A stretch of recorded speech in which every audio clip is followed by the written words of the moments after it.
में next topic है हमारा नेचर ऑफ द रूट, ठीक है ना। Find the nature of the root, if real root exist then find. तो देखो नेचर ऑफ द रूट, देखो कोई भी क्वाड्रेटिक इक्वेशन है कौन सी फॉर्म में होती है, a x square plus b x plus c is equal to 0, इस फॉर्म में होती है, ठीक है ना। तो इसके नेचर ऑफ द रूट हम उसके लिए क्या निकालते हैं, डी निकालते हैं। डी की वैल्यू होती है बी स्क्वायर माइनस 4ac।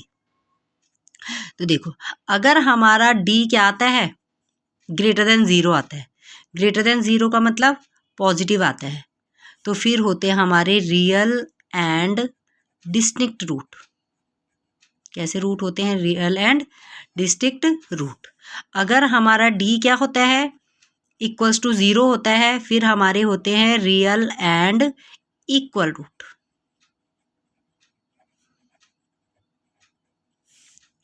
ठीक है।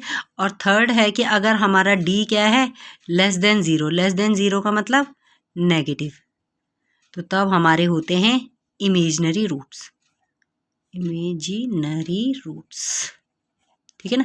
तो इमेजिनरी रूट्स को हम यहाँ पे फिलहाल नो रूट्स कहते हैं। अभी हमारी 8th तक इसको कहाँ यहाँ पे क्या कहते हैं हम लोग, नो रूट्स, ठीक है ना। तो ये कह रहा है कि अगर हमारे रूट्स कैसे आते हैं, रियल आते हैं। रियल का मतलब चाहे डी हमारा पॉजिटिव आए चाहे डी हमारा 0 आए, मतलब 0 और 0 से बड़ा अगर हमारा डी है तो इसका मतलब रूट्स कैसे है, रियल है। तो अगर रियल रूट आते हैं तो आपने उनको फाइंड भी करना है, ठीक है ना। अगर नेगेटिव आ गया तो फिर तो वहीं पे छोड़ देना, लेकिन अगर ये दोनों केसेस आ गए तो इसका मतलब आपने उसको क्या करना है, फाइंड करना है, ठीक है ना। तो उसको फाइंड करने का क्या फॉर्मूला होता है, x इज इक्वल टू होता है minus b plus minus under root d over 2a, ठीक है ना। तो पहले तो हमने सबसे पहले क्या करना है, अपना डी फाइंड करना है। उसमें हमने देखना है कि डी पॉजिटिव आ रहा है या 0 आ रहा है। अगर ये दोनों आते हैं तो फिर हमने क्या करना है, एक्स की वैल्यू को फाइंड करना है, और अगर नहीं नेगेटिव आ गया तो फिर आपने वहीं पे छोड़ देना है, ठीक है ना। तो चलो इस एक्सरसाइज का सबसे फर्स्ट क्वेश्चन करेंगे। फर्स्ट क्वेश्चन हमारे पास है, तो सबसे पहले हमने क्वेश्चन में क्या देख लेना है, ए, फिर हमने ढूंढ लेना है बी, और फिर हमने लिख लेना है सी। तो सबसे पहले हमने क्या फाइंड कर लेना है, डी। डी कितना होता है, बी स्क्वायर माइनस 4ac। तो ये हो जाएगा -3 का स्क्वायर माइनस 4 इंटू 2 इंटू 5। तो -3 का स्क्वायर कितना होता है, 9 minus 40, this is equal to कितना हो जाएगा, ये -31। तो क्या आ गया, नेगेटिव आ गया। तो ये इसका मतलब क्या है आपका, लेस देन 0 है, तो हमने क्या कर देना है, इसको नो रूट्स कह के इसको यहीं पे छोड़ देना आपने, ठीक है ना। तो इसको यहीं पे, नेक्स्ट पार्ट है आपका इसी का, 3x square minus 4 root 3x plus 4 is equal to 0। तो करो इसमें डी फाइंड। अब हम डी सीधे फाइंड कर लेंगे। डी इज इक्वल टू क्या होता है, बी स्क्वायर माइनस 4ac। तो बी कितना हमारा, -4 रूट 3 का square minus 4 multiplied by a multiplied by c. तो देखो 4 का स्क्वायर कितना होता है, 16, और रूट 3 का 3, माइनस का स्क्वायर क्या होता है, प्लस। तो 16 3 जा कितना हो जाएगा, 48, और ये भी कितना बन गया, 48। तो 48 माइनस 48 कितना आ गया हमारा, डी 0। तो 0 आता है तो इसका मतलब कौन से रूट्स आते हैं हमारे, रियल एंड इक्वल। तो अगर रियल आ रहे हैं तो इसका मतलब हमने अभी रूट्स क्या करने हैं, फाइंड करना है। तो क्या फॉर्मूला है हमारा फाइंड करने का, x इज इक्वल टू है हमारे पास -b plus minus under root d over 2a। तो -b मतलब b क्या है हमारा, 4 रूट 3, ये पहले से ही नेगेटिव है तो नेगेटिव नेगेटिव क्या हो जाएगा, पॉजिटिव, प्लस माइनस डी तो कितना हमारा 0, तो 0 का रूट भी 0 ही हो जाएगा, ओवर 2a का मतलब 2 इंटू 3। तो ये आ गया हमारे पास 4 रूट 3 प्लस माइनस 0, जो मर्जी करेंगे हम, 4 रूट 3 आएगा ओवर 6।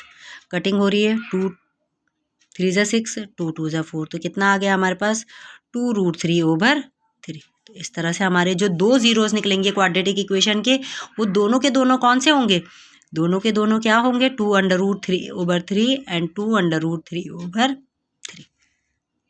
इसी का लास्ट थर्ड पार्ट है हमारे पास, ये हमारी क्वाड्रेटिक इक्वेशन है। तो इसमें से हमने डी ढूंढना है। तो ए हो गया हमारा 2, बी हो गया हमारा -6, और सी कितना हो गया हमारा 3। तो डी कितना हो जाएगा, बी स्क्वायर माइनस 4ac। तो ये हो गया हमारा -6 का स्क्वायर माइनस 4 इंटू 2 इंटू 3। तो -6 का स्क्वायर कितना होगा, +36, 4 2 ज़ा 8, 8 3 ज़ा 24, तो कितना आ गया हमारा D 12, ठीक है ना। तो D हमारा क्या आ गया है, रियल आया है, तो हमने x फाइंड करना है। तो x कितना होता है -b plus minus under root D over 2a। तो -b मतलब b हमारा ऑलरेडी नेगेटिव है, तो नेगेटिव नेगेटिव क्या हो जाएगा, +6 plus minus under root 12, 2 into a का मतलब 2 इंटू 2। देखो अंडर रूट 12 को अगर हम सॉल्व करेंगे तो 12 का मतलब 2 6 ज़ा 12, 2 3 ज़ा और 3 1 ज़ा, तो 2 का पेयर बन गया ना। तो इसको हम क्या लिख सकते हैं, रूट 12 को क्या लिखा जा सकता है हमारा 2 अंडर रूट 3 ओवर 4। अब देखो अगर तीनों में एक कोई नंबर से सेम नंबर से कटिंग होती है तो हमने कर लेनी है। पहले हमने अपने जो फैक्टर है उनको क्या करना है, छोटा छोटा। तो ये हो जाएगा 3 प्लस माइनस रूट 3 ओवर 2, ठीक है ना। अब प्लस माइनस का मतलब है कि एक बार हमने प्लस लेना है, तो एक बार हो जाएगा 3 प्लस रूट 3 ओवर 2 और 3 माइनस रूट 3 ओवर 2। तो इस तरह से क्वाड्रेटिक की अगर हमारा D क्या आता है, पॉजिटिव आता है, तो हमारी x की क्या आएंगी, 2 वैल्यूज़। वो 2 वैल्यूज़ कहाँ से अलग अलग होंगी, D यहाँ पे जो प्लस माइनस का साइन है उससे ये वैल्यूज़ अलग हो जाएंगी, ठीक है ना। नेक्स्ट है हमारे पास find K if equation has equal roots, ठीक है ना। तो इक्वल रूट्स कब होते हैं हमारे किसी भी क्वाड्रेटिक इक्वेशन के इक्वल रूट्स कब होते हैं, when D is equal to 0, ठीक है ना। क्या बोलते हैं, रूट्स आर इक्वल कब होते हैं, roots are equal when D is equal to 0, ठीक है ना। तो D इज इक्वल टू 0 का क्या मतलब हुआ कि b स्क्वायर माइनस 4ac हमारा क्या होना चाहिए, 0, ठीक है ना। अब हमारे पास क्वाड्रेटिक इक्वेशन है, वहां से आप ABC ढूंढ लो। देखो A कितना है 2, B कितना है हमारा K और C कितना है हमारा 3। तो इसमें पुट कर देंगे हम K का square -4 into 2 into 3 is equal to 0। इसका मतलब K square minus 24 is equal to 0। इसका मतलब K square is equal to 24। So K is equal to plus minus under root 24। अब 24 के क्या फैक्टर बन सकते हैं हमारे, या आपने 24 के फैक्टर बना लेने हैं, 2 12 ज़ा 2 6 ज़ा 2 3 ज़ा और 3 1 ज़ा, तो एक 2 का पेयर बन गया। तो लिख सकते हैं हम प्लस माइनस 2 अंडर रूट 6।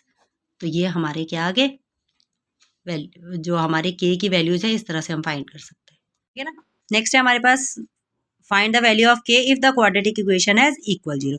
तो सबसे पहले तो इसको हम क्या करेंगे, स्टैंडर्ड फॉर्म में लिख लेंगे, kx square minus 2kx plus 6 is equal to 0।